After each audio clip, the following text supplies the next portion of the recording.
Hello, I'm Arden, and welcome to this session on climate change with Johannes Ackva. Following a 20-minute talk by Johannes, we'll move to a live Q&A session where he will respond to your questions. You can submit questions in your name or anonymously using the box to the right hand of this video. You can also vote for your favorite questions to move them up the queue. We'll try to get through as many as we can. Then, after 20 minutes, I'll bring the Q&A to an end. But that's not the end of the session. To help you think through and apply the ideas that you've heard, I'll be asking you to join a 20-minute icebreaker session where you'll have 2 speed meetings with other attendees to discuss your thoughts on the content. I'll explain how to do that when we get there. But now let me introduce the speaker for this session. Johannes Ackva has been involved in environmental activism since his teens and joined the research team at Founders Pledge last year, bringing 5 years of experience working in a think tank advising decision makers on climate policy. He first started thinking about climate from an EA perspective in 2016 as a side project, and now it's the focus of his research at Founders Pledge. Johannes holds an MA in social sciences from the University of Chicago and an MSc in sociology with a focus on research methods from the University of Groningen. Here's Johannes.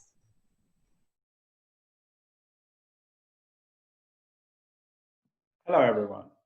My name is Johannes Ackva. I'm with Founders Pledge, and I'm looking forward to talk with you in the next hour about how we think about climate change and what we think one should do about climate change from an effective altruist perspective. I'm just going to start sharing the presentation now. And to kind of start with the conclusion, what we think the best thing to do around climate is funding charities with leverage on global emissions. And yeah, over the course of this presentation, I'm gonna kind of explain how we get there and what this kind of means concretely, but this is really the top level message that I think we would stress that, or think is the most important thing that you can do right now on climate.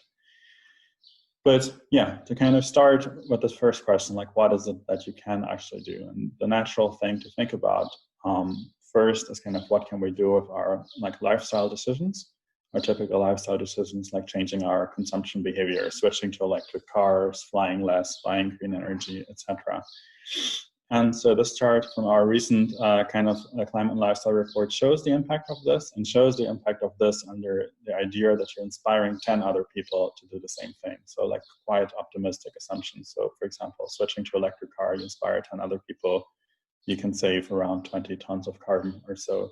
And then this compares this to donating $1,000 to our top climate charities. And here, the assumptions are very pessimistic. So you're not assumed to inspire anyone else. And also, the effectiveness estimate, the cost-effective estimate is 10 times that what we think our best guess is.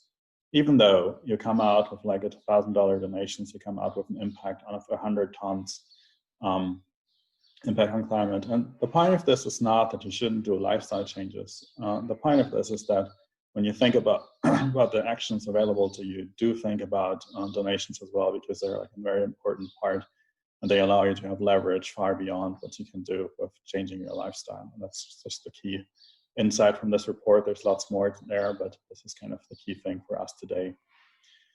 And the key word there is, of course, to our climate charities. And as any good EA organization, we believe that like the very best charities are 10 to 100 times or even better than the worst charities or even than average charities. But to really understand what are the very best charities, we need to understand what is kind of the nature of the challenge and what does that imply about the effective strategies and the effective charities in that space. So that's what I'm going to talk about next. What is the challenge?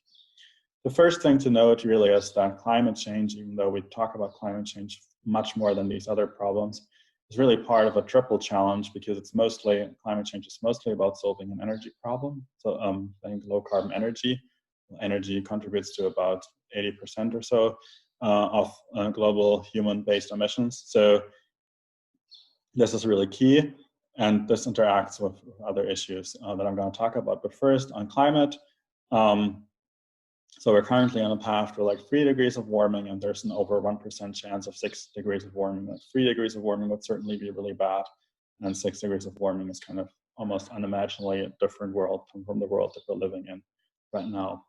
But of course, we don't only care about the fact whether it's bad or not, but we also want to know like how bad is this exactly and how does this compare to other things that we care about. And I think there have been roughly like 3 different kinds of questions pursued in relation to that in the EA community. One is really like, is it a direct existential risk? Where I think there's a little bit disagreement on whether or not it can be a direct existential risk. So Neil Bowerman last year gave a talk at this conference where he kind of came to the conclusion that it can be, but though it's unlikely. There's prior work from my colleague John Halstead, which came to the conclusion that it's probably not. In any case, this is not a very likely scenario, but there is agreement that I guess that there can be an indirect existential risk factor that is related to climate change. So the idea is that climate change kind of increases political instability, increases conflict, and that this makes other existential risks, such as great power war, more likely. And I think there's generally agreement that this is something we should worry about, or that this is definitely a possibility. But as far as I know, there's really no solid quantification or like how much that kind of adds to the importance of climate change in our thinking. So this is something very much a research frontier. Unfortunately, can't say anything smart about this right now. The third question really is, how does climate compare to more near-term interventions, such as global health interventions? And here, Hauke Hillebrand of Let's Fund last year kind of made the argument that it probably compares relatively poorly, that it's hard to think that climate is as good. My colleague Stephen Clare and I were currently also working on that question, and we'll soon release something for comments, come to the view that it depends, and they're actually it's quite imaginable that climate compares very favorably. The main difference here to Hauke's work is like a very different view on the social cost of carbon. Happy to go into more detail on this in the discussion. But really, so this is just the first part of the triple challenge. The second part of the triple challenge is air pollution. And like we have 5 million premature deaths per year from air pollution, at least. And this is really kind of split rather evenly between fossil air pollution and indoor air pollution from biomass. And this is like quite significant public health problem that we talk about much, much less than we talk about climate change. But maybe we should talk about it much more, because from a near-termist perspective, air pollution really is of similar importance as climate action. And you can kind of see this here. On the x-axis, you have over time, benefits over time. On the y-axis, you have, on the x-axis, you have over time, and then you have the benefits, and the red benefits here are the benefits that are related to air pollution, like from climate action. The red benefits are air pollution related public health benefits, and the blue benefits are more like conventional climate benefits. And you can see that at least for the next couple of decades, the red, so the air pollution benefits, kind of outweigh even the climate benefits. That's over time this changes because lots of climate impacts are lagged. But you can see like there's really a strong reason to think that air pollution is really an important part, and that lots of things that you can do with climate, like have kind of a second justification of a similar magnitude in their air pollution and public health benefits. And we've also tried to estimate that and I'm gonna publish work on this later this year, kind of coming to the rough conclusion that this can very much be like a significant addition to the cost effectiveness of climate charities, this kind of co-benefit. And then there's the third part of the triple challenge, which is really around energy poverty. So like right now, about 3 billion people, almost every second human, are cooking with biomass. About 1 billion people don't have access to electricity, and these kind of statistics hide a much wider amount of like energy poverty that's maybe less severe, but still quite severe compared to what we're experiencing. And the reason that this is important is because having more energy is very closely tied to human development, as you can see on this graph. On the left-hand side is Human Development Index, and then by energy footprint. And you kind of see that in the part where the most of the global poor live, kind of in the area between 0 and 100, roughly. So there's a very, very strong relationship between having more energy and having better human development. And this is not like a one-chain street in terms of the causality, but it really means that if you're hoping for a world and working for a world where the average human is much richer than they are today, especially where the global poor are much richer than today, you gotta expect that global energy demand is gonna massively increase. And really what this kind of the bottom line of thinking about climate as a triple challenge is, means that the very best climate opportunities really solve for much more than just climate. So they have significant other benefits. but also we kind of need to look for solutions that work in a world where energy demand is increasing, and like this can help. So like if we're increasing clean energy, this can also help with energy poverty, but it also sometimes creates tensions, and that's just something to be aware of. So how are we actually doing? Where are we at in kind of this situation towards addressing the problem of climate and the related problems around energy poverty and air pollution? And until now, we can pretty much say that energy growth right now is fossil fuel growth. You can see this here. Energy demand is massively increasing since 1950, and you can see the top share of low carbon energy is about 10% right now. And it hasn't really changed very much because some low carbon sources have gone down, nuclear has gone down, solar and wind have gone up, but overall the share is like still very low. That's kind of where we are right now. And this is kind of a beautiful chart that John made on where we need to go. And essentially, if you take seriously the idea of like climate commitments, of meeting climate policy targets, essentially by 2050, this 90% of high carbon energies essentially needs to go to zero.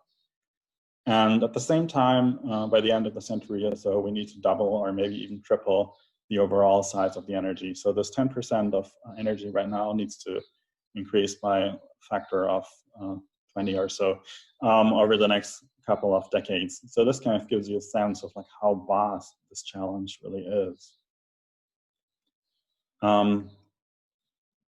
Yeah, and sorry, this was too long of a dramatic pause, but the question really is, what can we really do about this? Because like, yeah, the challenge is daunting. And for me, kind of the key message from this is when we look at solutions and high impact solutions, we want to look for solutions that have global leverage and that can like really make an impact on global emissions, and that they can do so like as effectively as possible. Because if we're all just doing a little bit, or if we're okay with doing things that are okay but not great, like we're not gonna solve this problem. So this is kind of where this impetus for like looking for the highest impact options kind of comes from. And so there are about 3 different strategies we think right now that can kind of basically justify, like basically solve for this global leverage. The first one is climate finance, which is the idea that you're essentially financing emission abatement in developing countries, which could be really high impact because it is targeted where emissions rise and also where avoiding emissions is usually cheap. But, and that's a big but, at the required scale is often very difficult to do. So the scale is an issue, the funding that you would need, and also the funding that seems to be available. So there seems to be very little appetite for funding this. For example, the Green Climate Fund has the goal of having 100 billion per year to disperse as the main like tool of international climate finance. And right now has collected about 10 billion, and this is not per year, this is total commitment.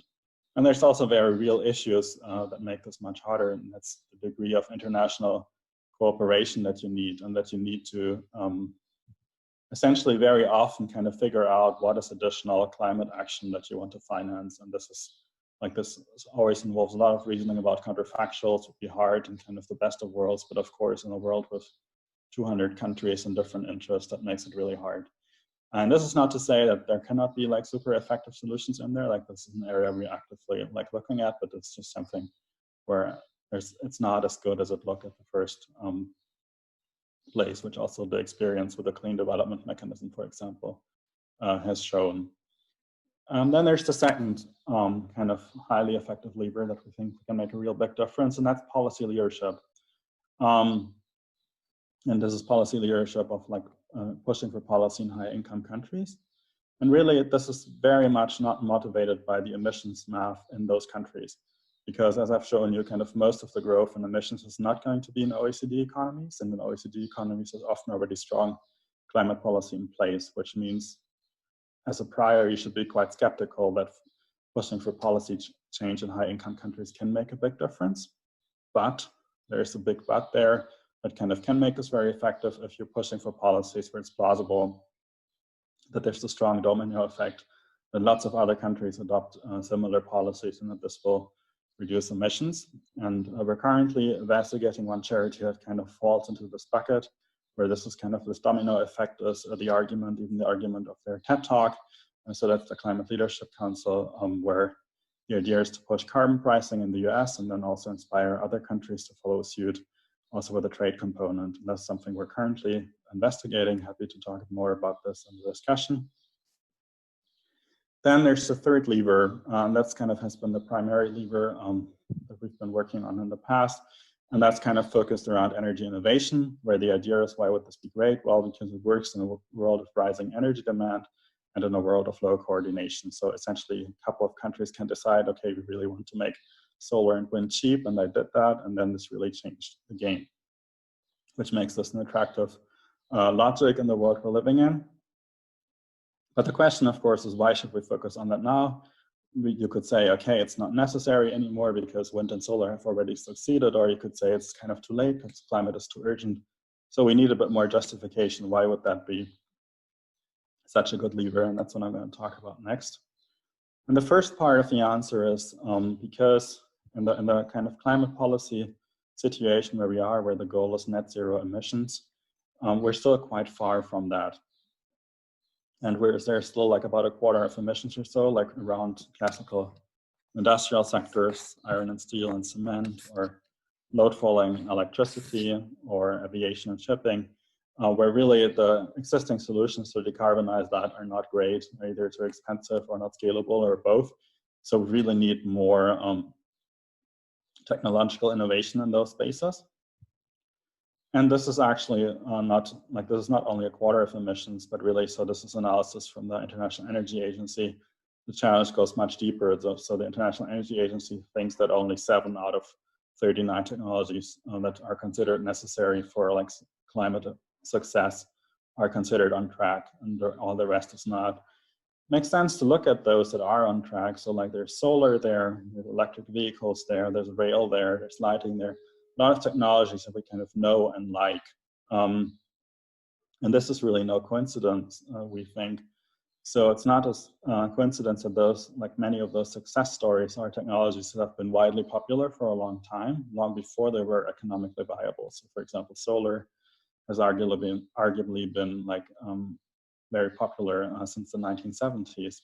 And this really has enabled lots of policy support, both for innovation policy and deployment subsidies for early deployment, which both have really helped to kind of drive down the cost of those technologies and make them competitive.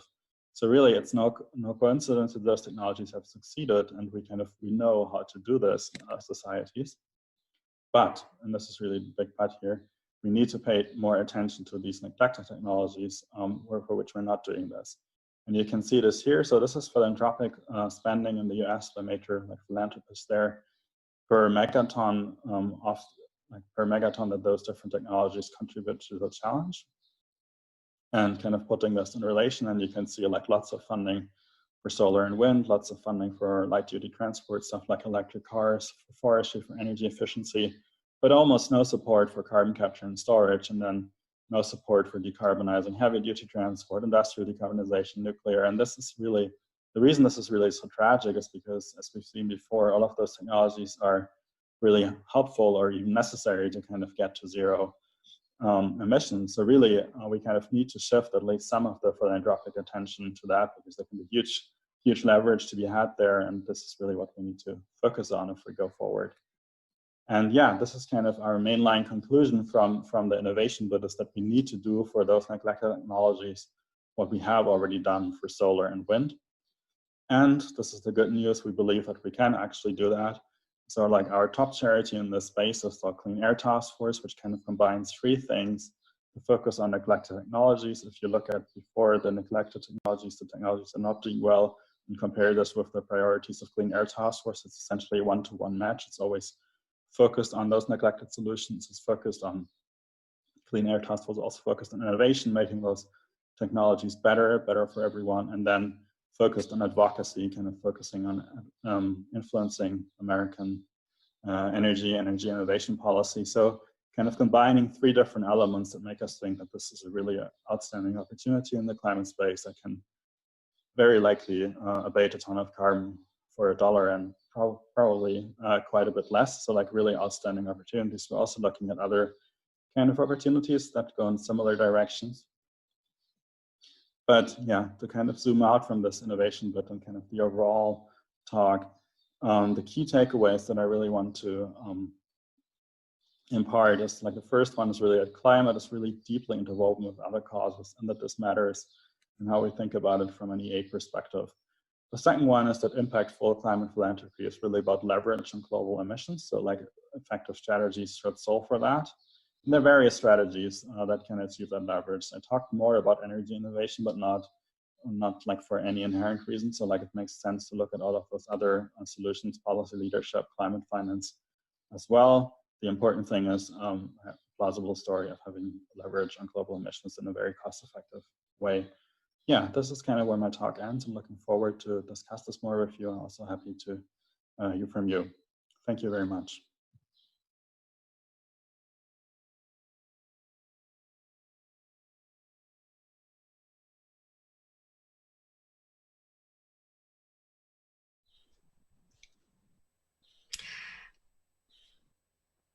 Thanks for the talk, Johannes. I see we have a number of questions submitted already. So let's start off with the first one. So in your talk, you discussed the funding gap for energy innovation, especially when it comes to neglected technologies like advanced nuclear. Are there other like low-hanging fruits for addressing climate change that you think EAs should work on? Yeah, absolutely. So I think on the research side, kind of like if we look at like identifying more charities, EAs have now kind of looked at energy innovation, and we're currently looking at more opportunities there.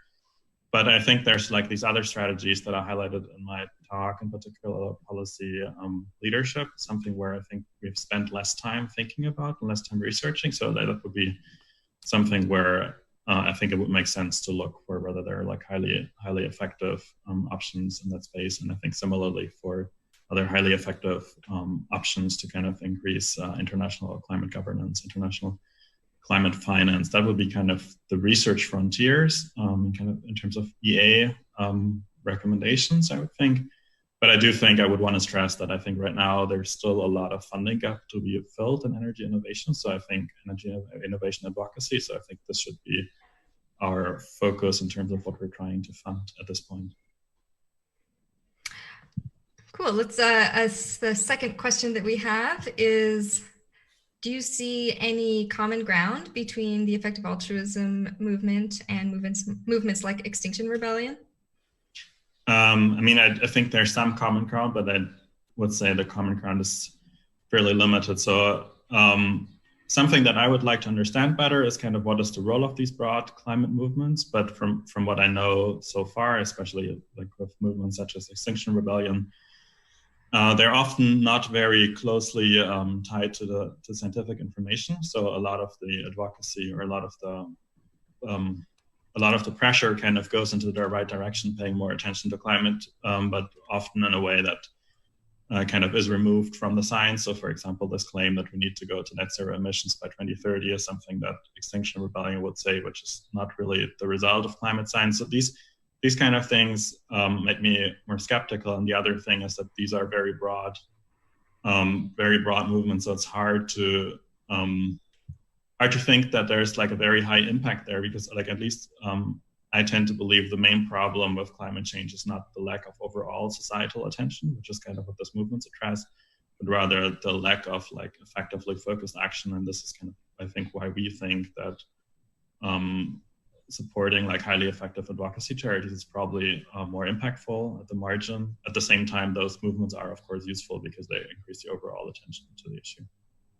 Yeah, I suppose if, just overall attention being increased will like probably, unless there's some like reason to think it wouldn't, like increase attention to these like low-hanging fruits and other things that we think are most effective. So I would disagree a little bit there. So I do think there's ways to increase overall attention that's actually counterproductive. So I think one part of this is kind of this very like catastrophic framing, and also the like extreme urgency framing, because for example, a typical framing like, okay, we have to act now, we have to halve emissions by 2030 or something, that kind of does weaken the energy innovation argument, right? In public discourse, it's easy to then say, okay, we just have to throw everything right now. We don't have to do like the smart thing that's good for like decarbonizing by 2050. So I would not fully agree with that. And also, I mean, like in my home country in Germany, when you see Fridays for Future, it's essentially co-opted by the general green mainstream in Germany, which is, for example, like heavily anti-nuclear, anti-carbon capture, etc. So even though you're superficially increasing the attention to the issue, you're not really improving the solutions that you're seeking. You're just kind of increasing. Yeah. So the effect is not necessarily one-to-one positive. That's really helpful clarification. Yeah. So speaking of catastrophic framing, we also have a question, which I'm also very interested in, which is, do you have thoughts on climate change increasing global instability and therefore driving other catastrophic risks? I know you mentioned in the talk that people think it's plausible that climate change is a risk factor for catastrophic risks, but do you want to talk at all more about that, especially when it comes to global instability? Yeah, so I do think, I think that the funny thing about this is I think everyone kind of agrees, but it's really hard. I mean, as I tried to highlight in my talk, to kind of give any kind of quantification on that. So that's what I see as the central challenge there. I do think if you worry about climate from a long-termist perspective, I think that's just the main reason to worry about it. If you kind of take the view, there's a lot to be decided in the next 200 years, and then you have climate change being a significant driver of conflict potentially in that time, driving things like mass displacement, etc. Conflict. And so I do think this is a very, very serious concern, but I do find it really hard to kind of make this any more precise. And I also think in the wider, not in the EA sphere, but in the wider discussion of this issue of climate risks, this is often used kind of as a justification to motivate more action on climate change, to kind of focus on this threat multiplier framing. So on the one hand, I'm really kind of quite confident that this is a significant part of the reason we should care about climate change. On the other hand, I do have a certain skepticism towards, because there's essentially unknowable, and the incentives to kind of find the optimal truth-seeking answer in that place are not optimal to kind of trust the published research on that just one-to-one.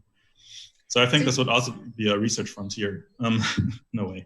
But it sounds like you're not that optimistic about it. You said it seems sort of unknowable how big the effect is.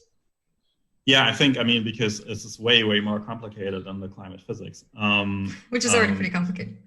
Yes, but essentially, I think the issue is so complicated because we kind of know that reactions, even to reactions to relatively small disturbances, can be amplified in societal processes. But this goes for so many different chains. It goes from how does climate change translate into environmental impacts? How severe are those for human societies? Huge uncertainties there. Then huge uncertainty there, how societies react. So this could be really bad. It's very plausible to construct a story where this is really bad. It's also really plausible to construct a story where this is not a big issue, and it's hard to kind of make more progress on that, or I think it would take a lot of effort and additional research. Yeah, or maybe some new sort of innovative way of going about it. Interesting. Yeah.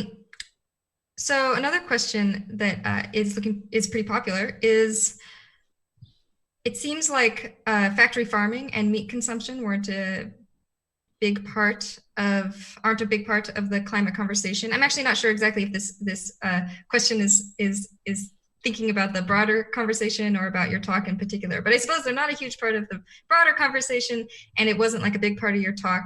Do you want to speak to why that is in both cases? I actually think it's quite a big part of the broader conversation, but the reason, or it certainly has become over the last 3 or 4 years, where environmental organizations have started talking about this. I guess for environmental organizations in principle, it's easy to blame big business, and it's much harder to kind of blame consumption choices, because also the most members of Greenpeace do eat meat. So kind of in terms of the politics, it's easy to forget about this. But I think why I haven't focused very much on this is because, there's two kinds of emissions that are mostly related to that. So one is land use change emissions. So that's actually something which kind of falls into climate finance and also relates to one of our recommendations, Coalition for Rainforest Nations, that would kind of address that. But the other kind of emissions, why people worry a lot about animal agriculture, is methane emissions. And those are short-lived climate pollutants. So they're really potent over the next 12 years. but they're not necessarily like that decisive for long-term warming, for peak warming. And if that's kind of what you most care about, then the importance of animal agriculture is kind of reduced, or at least the importance of those kind of emissions is reduced. And that, I think, is the main reason we're not primarily so focused on this right now. Okay, thanks.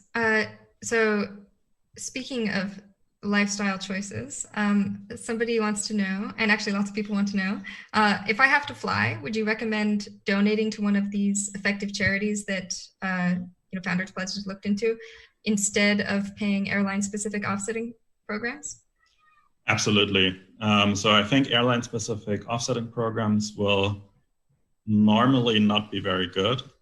So because a lot of the offsetting there is international climate finance mechanisms, and these are mechanisms where it's very difficult to make sure that those emissions really are. The emissions saved, these are truly truly additional. And even if they are, kind of the cost of those should be much less cost effective than the most effective climate charities.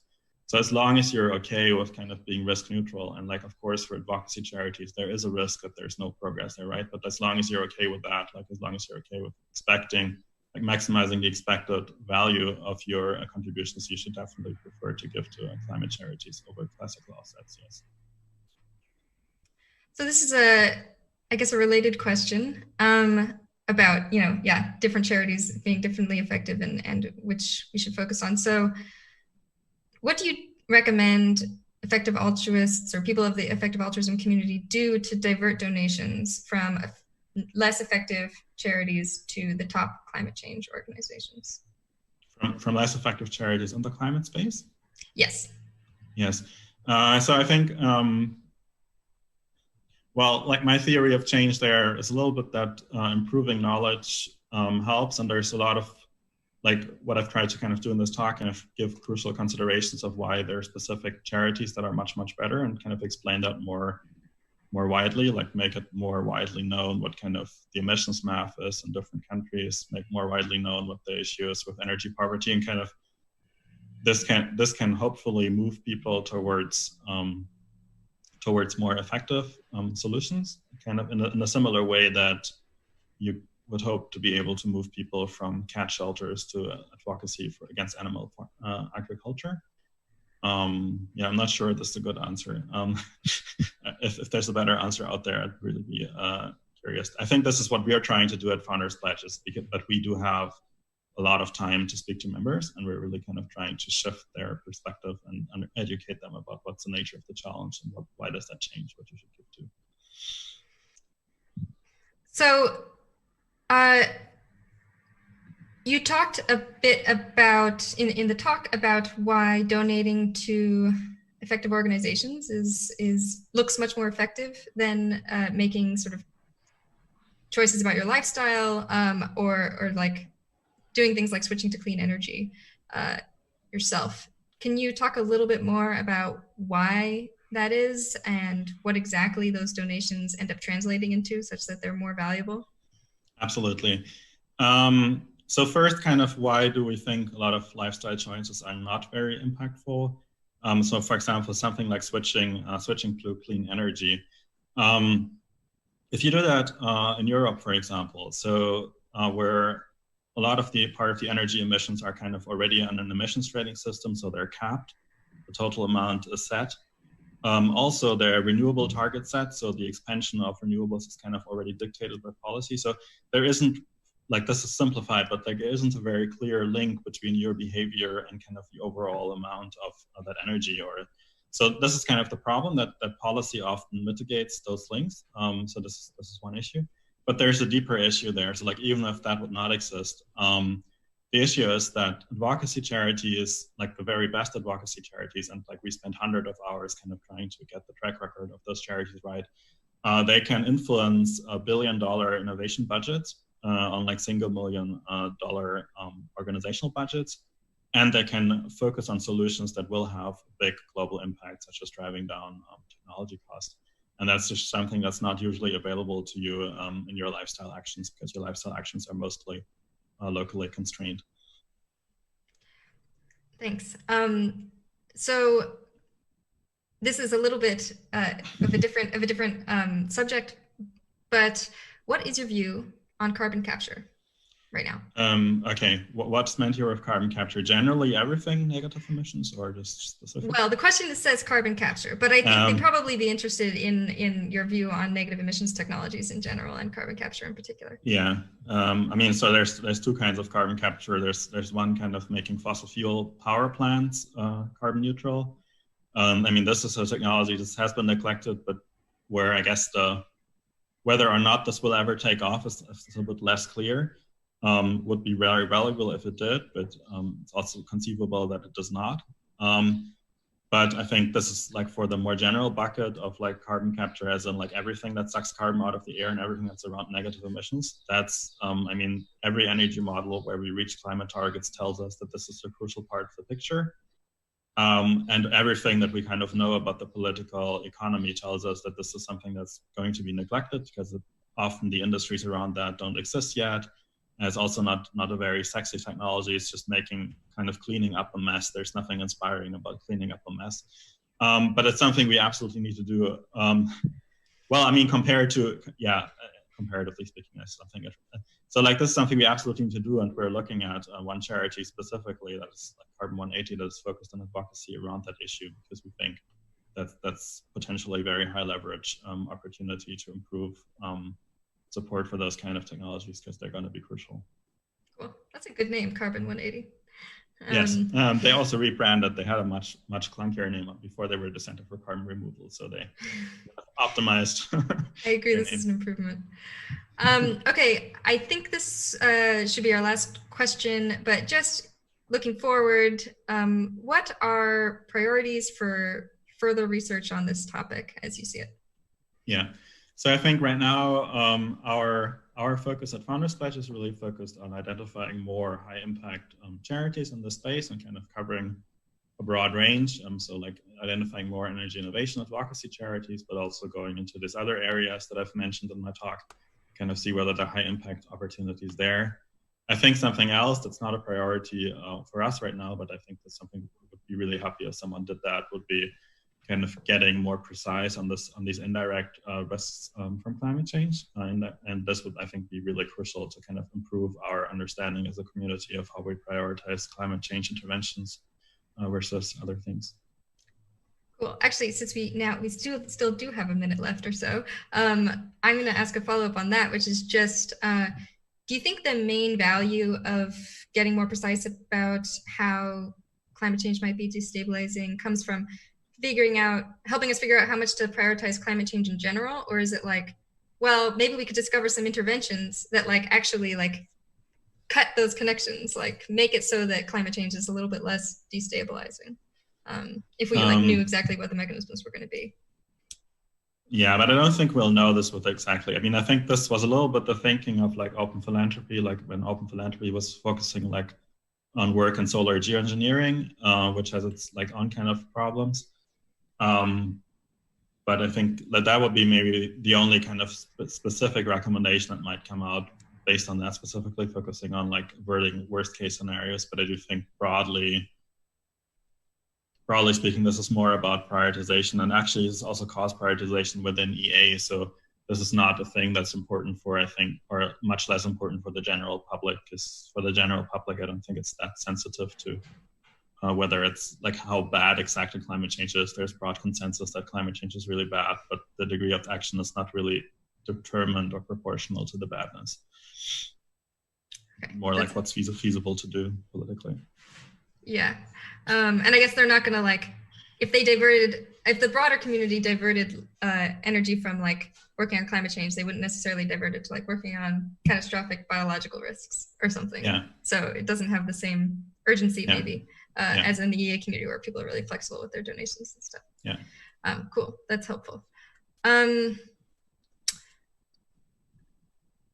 Okay, well, I think that concludes the Q&A part of this session, but the session is not over. So discussing new ideas with people can be a really good way to understand them.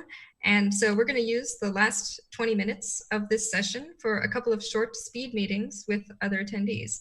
If you check the session description below this video, you'll find a link to the icebreaker session and where we're going to have those meetings. So please click on that link now, and a new host will meet you on the other side. Thank you all for watching. Thank you.